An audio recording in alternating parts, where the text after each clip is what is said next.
একটা গা ছমছমে swamp forest, আবছা আলো ছায়া এবং ভৌতিক একটা পরিবেশের মধ্য দিয়ে কুলকুল করে বয়ে চলেছে একটা শীর্ণ জলধারা। এর মধ্যেই উপড়ে যাওয়া একটা গাছের গুড়ির মধ্যে পাওয়া যায় একটা কাটা হাত। হাতটা কবজি থেকে কেটে নেওয়া হয়েছে। যেহেতু একটা হাতের কাটা অংশ পাওয়া গিয়েছে, তাই এরপর শুরু হয় তদন্ত। হেই গাইস, দাঁড়ান, একটু থামেন। কি ভাবছেন এটা কোনো সিরিয়াল কিলারের কাজ? মুভিটা দেখতে গিয়ে এ পর্যায়ে এসেও আমিও কিন্তু ভেবেছিলাম আর একটা সিরিয়াল কিলিং মুভির গল্প দেখতে চলেছি, কিন্তু যতই কাহিনী গড়াচ্ছিল ততই বুঝতে পারছিলাম এটা কোনো সিরিয়াল কিলিং কেসের গল্প নয়, বরং তার থেকেও রোমহর্ষক এবং থ্রিলিং লেভেলের কিছু। তুর্কিরা এমনিতেই সাসপেন্স থ্রিলার তৈরির ক্ষেত্রে একেবারে সিদ্ধহস্ত। এই মুভিটাও তার আর একটা জলজ্যান্ত প্রমাণ। এই মুভিটার নাম হচ্ছে দ্য হান্টিং সিজন, একটা টার্কিশ মুভি। চলুন এবার মূল গল্পে ঢুকে পড়ি। প্রথমে যেটা বলছিলাম, একটা গা ছমছমে সোয়াম ফরেস্টে উপড়ে যাওয়া একটা গাছের গুড়ির মধ্যে পাওয়া যায় একটা কাটা হাত। যথারীতি খবর পৌঁছায় পুলিশ স্টেশনে। পুলিশের হোমিসাইড ডিপার্টমেন্টের প্রধান ফরম্যানকে দায়িত্ব দেওয়া হয় এই কেসটা তদন্তের। ফরম্যান তার সহকারী ইদ্রিস এবং এক শিক্ষানবিশ হাসানকে নিয়ে শুরু করেন এই কেসের তদন্ত। ঘটনাস্থলে গিয়ে ফরেন্সিকদের একটা দল সেই হাতের কাটা অংশটা উদ্ধার করে। প্রাথমিকভাবে ফরেন্সিক টিম নিশ্চিত হয় হাতটা একটা অল্প বয়সী মেয়ের দেহ থেকে কাটা হয়েছে। এরপর দেহের বাকি অংশের জন্য শুরু হয় খোঁজ, কিন্তু অনেক খোঁজাখুঁজির পরেও দেহের কোনো অংশ খুঁজে পায় না পুলিশের দলটা। তবে ফরমান একটা জায়গায় কাদার মধ্যে জুতোর কিছু ছাপ খুঁজে পায়। প্রাথমিকভাবেই এটাকে সে খুনের প্রথম ক্লু হিসেবে ধরে নিয়ে পুলিশ স্টেশনে ফিরে আসে। পরের দিন ফরম্যান যখন তার ঊর্ধ্বতন অফিসারকে ঘটনাস্থলে পাওয়া হাতটার বিষয়ে জানাচ্ছে, তখন ফরেন্সিক থেকে তাকে ফোনে বেশ কিছু চমকে যাওয়ার মতো তথ্য জানানো হয়। কাটা হাতের নখের মধ্যে থেকে কিছু চামড়ার নমুনা উদ্ধার করা গিয়েছে এবং ভিকটিমের একটা ফিঙ্গার প্রিন্টও উদ্ধার করতে পেরেছে ফরেন্সিক ডাক্তার। প্রাথমিক তদন্তে যেটা ফরেন্সিক থেকে জানতে পেরেছে সেটা হচ্ছে এই হাতটা কোনো 15-16 বছর বয়সী মেয়ের কাটা হাত এবং 4-5 দিন আগেই তাকে হত্যা করা হয়েছে। এই মেয়েটার মূল তদন্তে ঢোকার আগে এই ফরম্যান, ইদ্রিস এবং হাসানের ব্যক্তিগত জীবন সম্পর্কে আপনাদের একটু আলোকপাত করা যাক, কারণ এই কেসটার সঙ্গে তাদের জীবনের একটা রিলেশন আছে। অন্যান্য জীবনগুলোর মতোই দুঃখ, কষ্ট, হাসি, কান্না এসবের মিশেলেই চলছিল ফরম্যান, ইদ্রিস এবং হাসানের জীবন। কিন্তু এই বিষয়গুলোই এই তদন্তে বিরাট একটা প্রভাব ফেলেছিল। ফরম্যানের স্ত্রী বেশ কিছুদিন যাবৎ অসুস্থ, তাই একটু আগেভাগেই চাকরি থেকে অবসরের সিদ্ধান্ত নিয়েছেন তিনি। ইদ্রিসের পরিবারে মা ছাড়া রয়েছে স্ত্রী এবং কন্যা। তবে স্ত্রী আসিয়ার সাথে সম্পর্ক তার খুব একটা ভালো চলছে না, যদিও এই পুলিশের চাকরিটা তার এই অশান্তির জন্য অনেকাংশেই দায়ী। তবে ইদানিং ইদ্রিস তার স্ত্রীকে একটু সন্দেহ করতে শুরু করেছে। কাছের মানুষকে বেশি ভালোবাসলে যা হয় আর কি। আর হাসান মানে সবচেয়ে জুনিয়র অফিসার, যেহেতু হাসান অনেকটা কাকতালীয়ভাবেই এই কেসে যুক্ত হয়ে পড়েছিল, তাই সেও তার গার্লফ্রেন্ডকে খুব একটা ভালোভাবে সময় দিতে পারছিল না। তো এই তিনজনের জীবনে এই 3 ধরনের সমস্যার মধ্য দিয়েও তারা সেই কাটা হাতটা নিয়েই শুরু করে ইনভেস্টিগেশন। ফরেন্সিক থেকে পাওয়া আঙুলের ছাপ থেকে পুলিশ মেয়েটার নাম এবং ঠিকানা উদ্ধার করতে সক্ষম হয়। মেয়েটার নাম হচ্ছে পামুক সোহান, কিন্তু পুলিশ রেকর্ডে মেয়েটার পরিচয় এবার একটু অন্যভাবে উঠে আসে। একবার মাদক বিক্রির দায়ে ধরা পড়েছিল এই মেয়েটা। কম বয়স হওয়ার কারণে পুলিশ যথাযথ প্রমাণের অভাবে তাকে ছেড়ে দিতে বাধ্য হয়। এরপর ফরম্যান তার সহকারীকে নিয়ে পামুক সোহানের ঠিকানায় গিয়ে পৌঁছায়, কিন্তু সেখানে পামরান নামে এক যুবক দরজা খুলে দিলে ভেতরে ওরা ঢুকে পড়ে এবং তার কাছ থেকে বেশ কিছু চমকে যাওয়ার মতো তথ্য জানতে পারে পুলিশ। ধরা পড়ার সময় পামুক এখানকার ঠিকানা ব্যবহার করলেও সে এখন এখানে থাকে না। তবে ছেলেটা মাদক বিক্রির বিষয়টার কথা এবার স্বীকার করে। তার ওখানে পামুক মাঝে মাঝেই অ্যাসিড ওমর নামে একটা ছেলের সঙ্গে আসতো এবং এই ছেলেটাই ড্রাগ বিক্রি করত। পামরানের দেয়া তথ্যগুলো থেকে ফেরম্যান বুঝতে পারে অ্যাসিড ওমরকে ধরতে পারলে অনেক কিছুই তারা জানতে পারবে। এমনও হতে পারে অ্যাসিড ওমরই কোনো কারণে পামুককে হত্যা করেছে। হয়তো তাদের মধ্যে ইন্টারনেট কোনো দ্বন্দ্ব ছিল। অ্যাসিড ওমরানকে কোথায় পাওয়া যেতে পারে সেরকম একটা ধারণা নিয়ে ফারম্যান তার 2 সহকারীকে নিয়ে একটা নাইট ক্লাবের সামনে এসে পৌঁছায়। কিছুক্ষণ পরে ওরা নিশ্চিত হয় অ্যাসিড ওমর এই নাইট ক্লাবের ভেতরেই আছে। তাই হাসানকে বাইরে খেয়াল রাখতে বলে ইদ্রিসকে সাথে নিয়ে ক্লাবের মধ্যে ঢোকে ফারম্যান। কিছুক্ষণ পরেই এক বারটেন্ডারের সহযোগিতায় অ্যাসিড ওমরকে ট্রেস করতে সক্ষম হয় পুলিশ। ওদিকে অ্যাসিডও তাদের তৎপরতা দেখে বুঝতে পেরেছে খুব একটা বিপদে পড়তে চলেছে সে। তাই সে সময় সে পালিয়ে যেতে শুরু করে, কিন্তু তার পিছু ধাওয়া করে পুলিশ। তবে গাড়িতে করে পালিয়ে যাওয়ায় তাকে হারিয়ে ফেলে ওরা। কিন্তু একটু পরেই একটা জায়গায় অ্যাসিডের গাড়িটা দেখে শেষ পর্যন্ত এই ড্রাগ ডিলার কোথায় যেতে পারে সেটার একটা আন্দাজ করে ওরা। গাড়ি থেকে নেমে একটু আড়ালে গিয়ে ইদ্রিস দেখতে পায় কয়েক সহকারী নিয়ে একটা বাড়িতে ঢুকছে অ্যাসিড ওমর।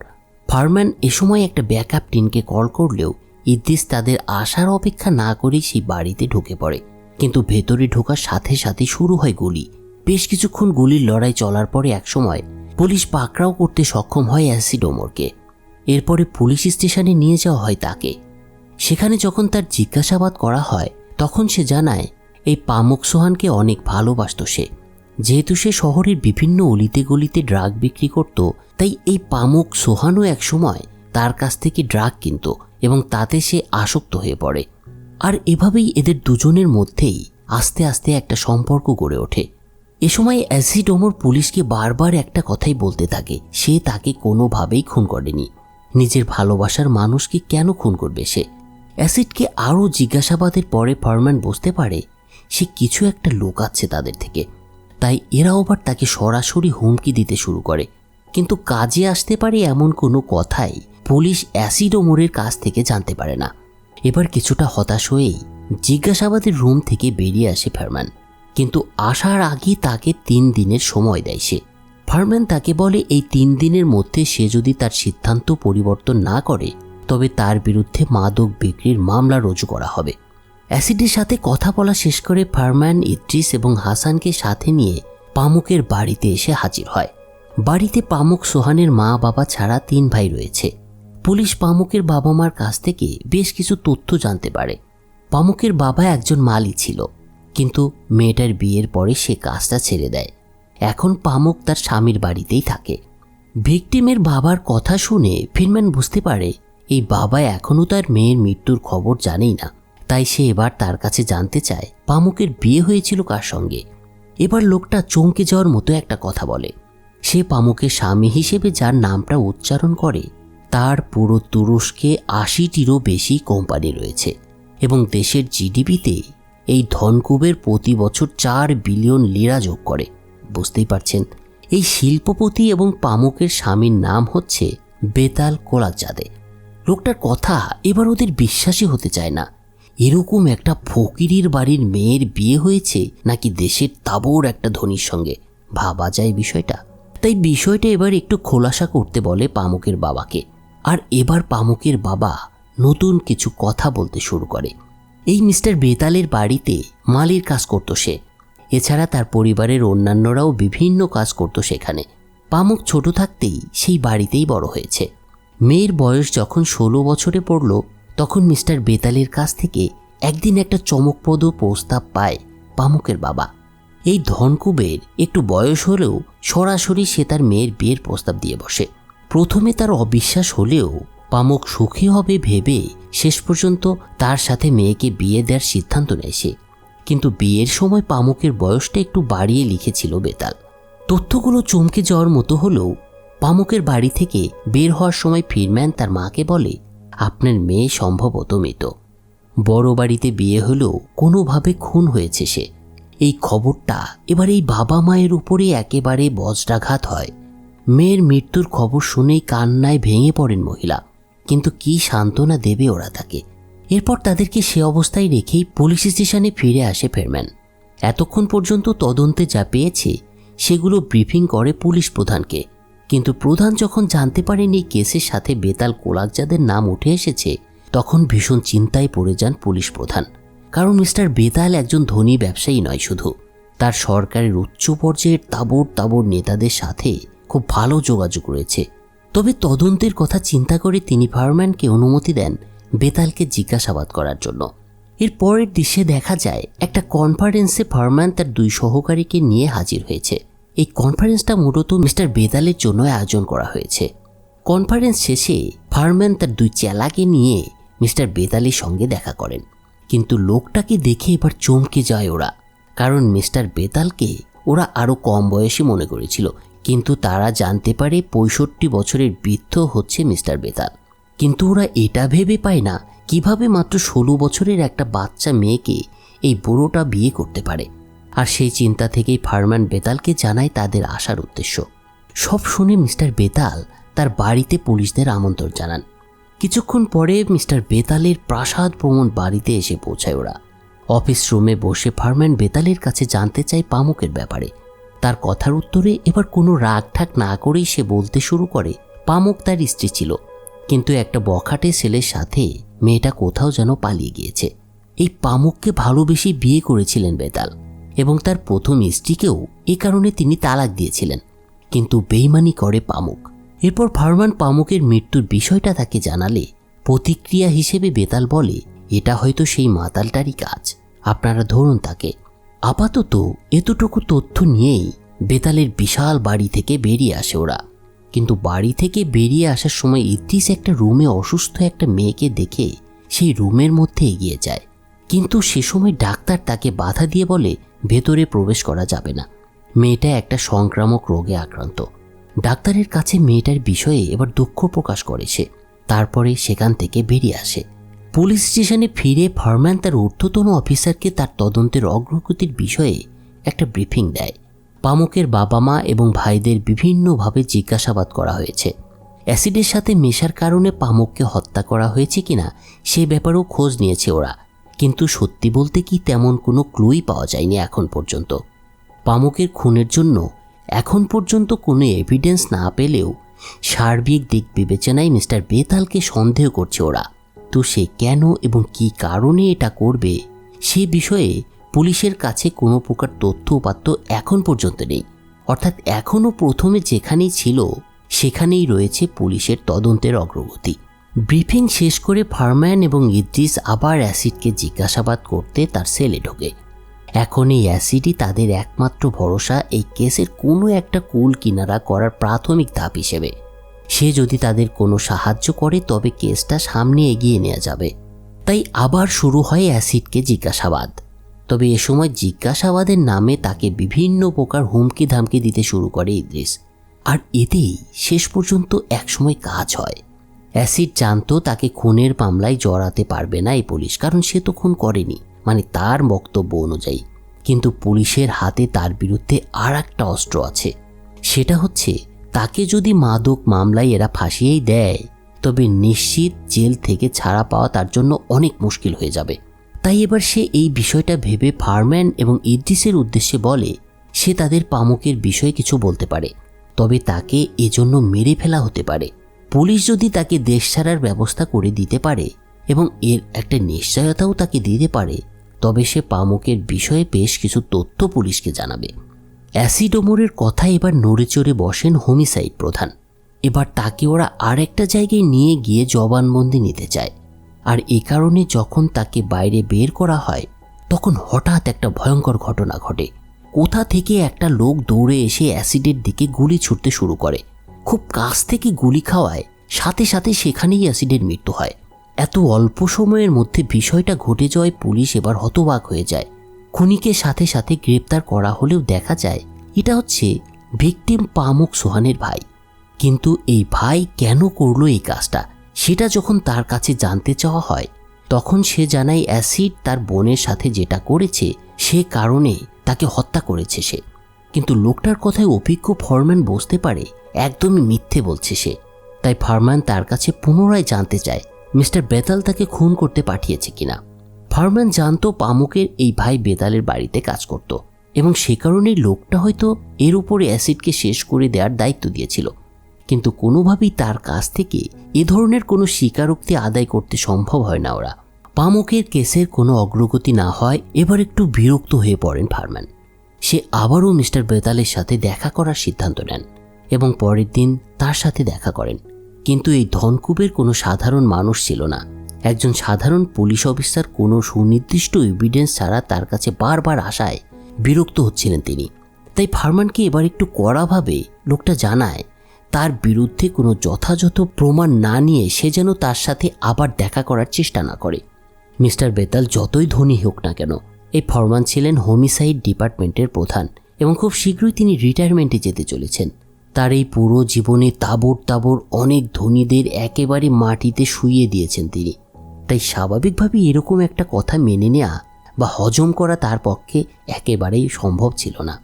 যাও, কথাগুলো হজম করতে ফারম্যানের কষ্ট হলেও লোকটা মিথ্যে কিছু বলেনি এটা সে বুঝতে পারে। তাই সেখান থেকে আবারও একরাশ হতাশা নিয়ে চলে আসতে হয় তাকে। এর মধ্যে অন্যদিকে আরেকটা ঘটনা ঘটছিল, তবে এটা পামুকের খুনের সাথে সম্পর্কিত না হলেও এই ঘটনাই এই খুনের রহস্যের একটা দ্বার উন্মোচন করে দিয়েছিল বলা যায়। আমরা আগেই জেনেছিলাম ফরম্যানের সহকারী ইদ্রিসের তার স্ত্রীর সাথে বনিবনা হচ্ছিল না। এক রাতে সেটা নিয়েই তার স্ত্রী আরও একটু বাড়াবাড়ি করে ফেলে ইদ্রিসের সঙ্গে। ইদ্রিস স্ত্রীকে অনেক ভালোবাসলেও তার কাছ থেকে খারাপ আচরণ পেয়ে সেদিন একটু বেশি মদ খেয়ে ফেলেছিল ইদ্রিস। একদিকে খুনের কোনো কুল কিনারা হচ্ছিল না, তার উপরে আবার স্ত্রীর যন্ত্রণা, সব মিলিয়ে মানসিক অবস্থা তার একেবারে যাচ্ছেতাই হয়ে গিয়েছিল। তাই সেদিন রাতে ইদ্রিস ফরম্যানকে না জানিয়েই মিস্টার বাতালের বাড়িতে প্রবেশ করে এবং তার অফিস রুমে গিয়ে অপেক্ষা করতে থাকে। তার উদ্দেশ্য হলো যেভাবেই হোক লোকটার কাছ থেকে জোর করে হলেও স্বীকারোক্তি আদায় করবে সে। আর কিছুক্ষণের মধ্যেই মিস্টার বাতাল সেখানে প্রবেশ করলে তাকে দেখে চমকে ওঠে। ইদ্রিসও তার সামনে এগিয়ে এসে সরাসরি পামুকের খুনের বিষয়ে এবার তার মুখ খুলতে বলে, কিন্তু ঝানু ব্যবসায়ী কোনোভাবেই কিছু বলতে চায় না তার কাছে। তাই এবার একটু বাড়াবাড়ি করে বসে সে। কোমরে গোজে রাখা পিস্তলটা বের করে মিস্টার বেতালকে বারবার জোর করতে শুরু করে ইদ্রিস। তাদের এই কথা কাটাকাটির মধ্যেই সেখানে একসময় বেতালের দেহরক্ষী এসে হাজির হয় এবং ইদ্রিসের হাতে পিস্তল দেখে সেও তার পিস্তলটা ইদ্রিসের দিকে তাক করে।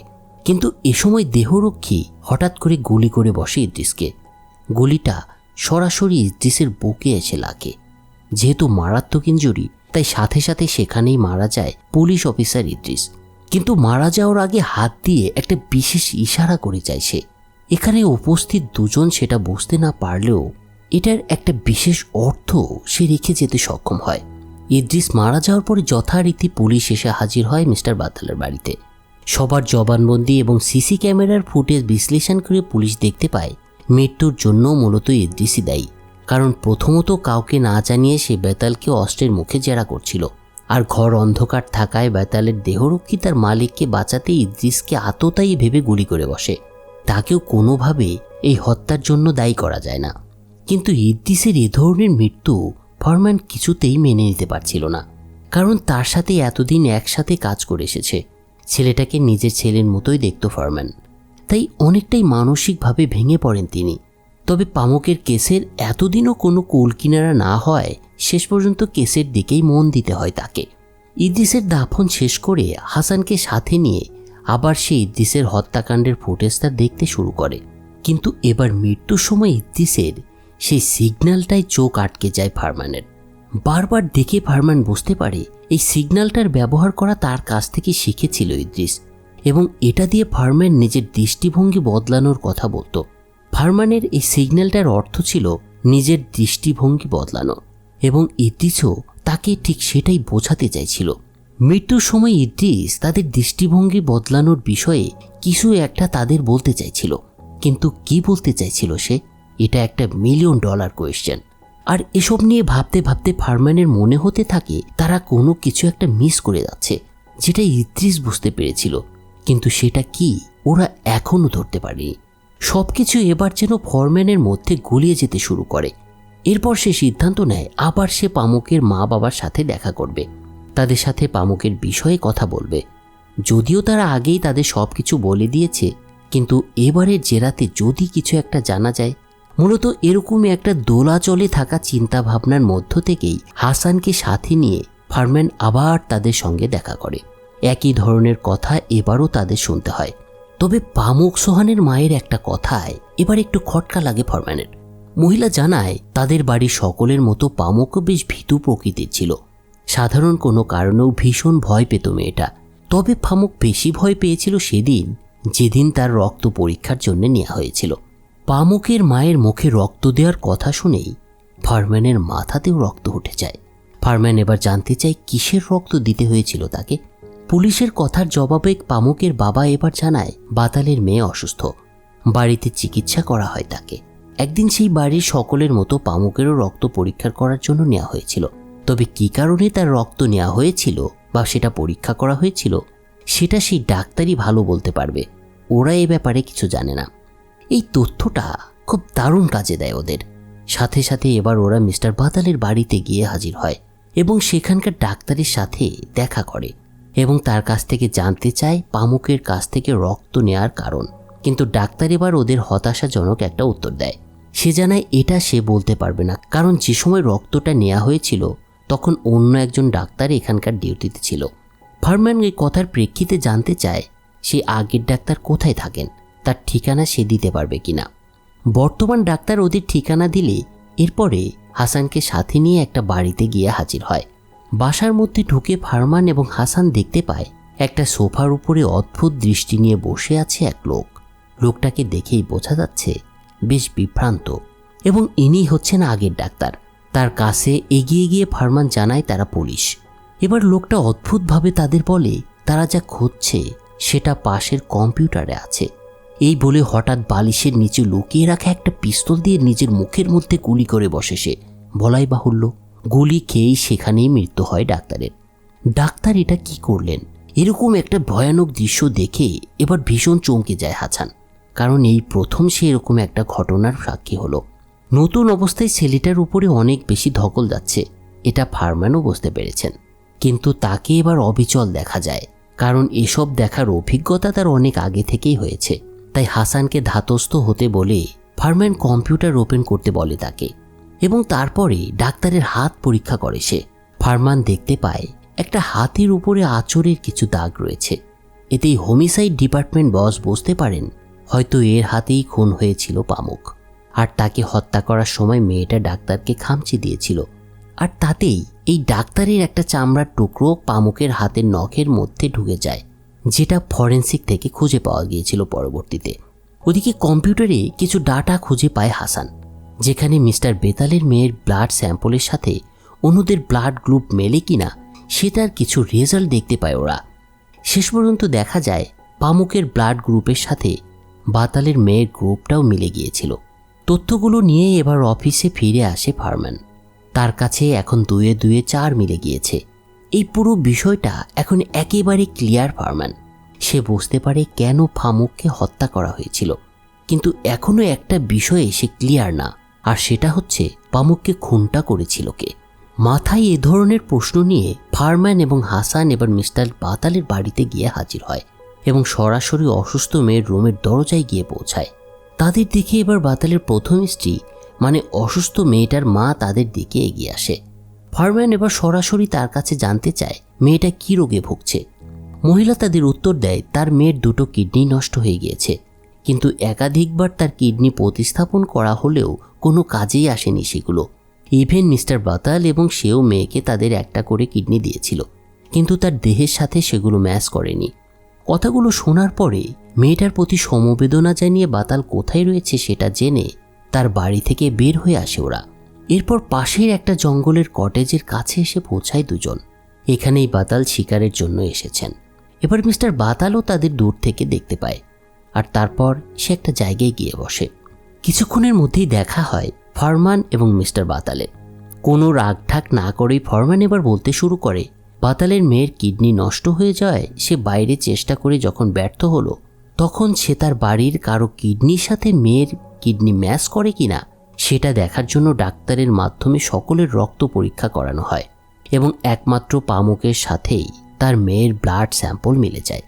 এর ফলে সেই ডাক্তার এবং মিস্টার বাতাল সিদ্ধান্ত নেন পামুক সোহানের কিডনিটা তার মেয়ের দেহে প্রতিস্থাপন করবেন, কিন্তু স্বাভাবিকভাবেই পামুক এটা করতে অস্বীকার করত। তাই তাকে একটা টোপ দেয় বাতাল, তাকে বিয়ে করার টোপ। বিয়ের পরে পামুক যখন তাকে বিয়ে করার আসল কারণটা জানতে পারে তখন সে তার কিডনি দিতে অস্বীকার করে এবং তার সাথে আগে থেকেই পরিচয় হওয়া অ্যাসিড ওমরের সঙ্গে সে পালিয়ে যায়। কিন্তু বাতালের নেটওয়ার্ক ছিল অনেক বড়, সে কারণে একসময় পামুক ধরা পড়ে যায় তার হাতে এবং গোপনে তাকে আবার ফিরিয়ে নিয়ে আসা হয় বাতালের বাড়িতে। এটুকু বলার পরে এবার তার কথার রেশ ধরে বাতাল বলতে শুরু করেন। তারপর তার দেহ থেকে একটা কিডনি প্রতিস্থাপন করা হয় তার নিজের মেয়ের শরীরে। পামুকের জ্ঞান ফিরে আসলে যখন পামুক দেখতে পায় তার একটা কিডনি নেই এবং তার সাথে কি ঘটেছে, তখন সে আবার চিৎকার শুরু করে দেয়। কিন্তু এ সময় রেসপিরেটরি ফেইলিয়ারের কারণে মৃত্যু ঘটে পামুক সোহানের। কিন্তু পামুকের মৃত্যুর খবর বাতাল কাউকেই জানাতে চাইছিলেন না। ফলে সে নিজেই একটা অস্ত্র দিয়ে পামুকের দেহটা কয়েকটা টুকরে ভাগ করে এবং তারপর বিভিন্ন জায়গায় সেগুলো ফেলে দেওয়া হয়। তবে তার অসাবধানতা বশতই একটা হাত খুঁজে পায় পুলিশ। সবকিছু শোনার পরে ফরমান শুধু তাকে একটা কথাই বলে, এগুলো করে শেষ পর্যন্ত কী লাভ হলো বলেন তো? একটা জীবন বাঁচাতে গিয়ে আপনি কতগুলো জীবনকে শেষ করে দিলেন। কিন্তু তারপরেও তো আপনার মেয়েকে বাঁচানো সম্ভব নয়, কারণ অন্যগুলোর মতোই পামুকের কিডনির সাথেও তার শরীর সাপোর্ট করেনি। হয়তো সেও মারা যাবে। ফারমানের কথাগুলো এবার বাতালের মনে গভীরভাবে শিলের মতো আঘাত করে। একটু পরেই ফারমান তার কাছ থেকে উঠে চলে আসে, কিন্তু কিছুটা এগিয়েই একটা রাইফেলের গুলির শব্দ শুনতে পায় সে। ফারমান বুঝতে পারে বাতালের হাতে থাকা শিকারি রাইফেলের গুলিটাই তার দেহে ঢুকেছে এবং আত্মহত্যা করেছে লোকটা। গল্পটা এখানেই শেষ হয়ে গিয়েছিল, কিন্তু তারপরেও দেখা যায় ফারমানের ধারণা মতোই পরের দিন বাতালের মেয়ে পৃথিবী থেকে চিরবিদায় নেয়। কেসটা মোটামুটি সলভ হওয়ার পরে হাসান এই ধরনের চাকরিতে নিজেকে অভ্যস্ত করতে না পারায় শেষ পর্যন্ত চাকরি থেকে ইস্তফা দেয়। ফারমান পামুক সোহানের কেসটাকে নিজের জীবনের শেষ কেস হিসেবে সমাধান করে অবসরে চলে যায়। সব মিলিয়ে একটা চাপা গুমোট পরিবেশের মধ্য দিয়ে শেষ হয় এই অসাধারণ ভালো লাগার মতো গল্পটা। আমার কাছে কিন্তু ভীষণ ভালো লেগেছে, তাই জোর দিয়ে বললাম। তবে আমার মনে হয়েছে এটা হতভাগ্য কিছু মানুষের গল্প। জীবিত থাকতে পামুকের কোথাও ঠাঁই হয়নি, কিন্তু মৃত্যু তাকে শেষ পর্যন্ত শান্তি দিতে পারেনি। তার কারণে অনেকগুলো প্রাণের বলি হয়েছে। জীবনটা আসলেই ভাসমান পানির স্রোতের মতো। এই স্রোতে কেউ মিশে যেতে পারে, আবার কেউ ডুবে মরে। যা হোক, সবাই ভালো থাকবেন, সাবধানে থাকবেন। ফিরছি নতুন কোনো এক গল্প নিয়ে অন্য কোনো একদিন।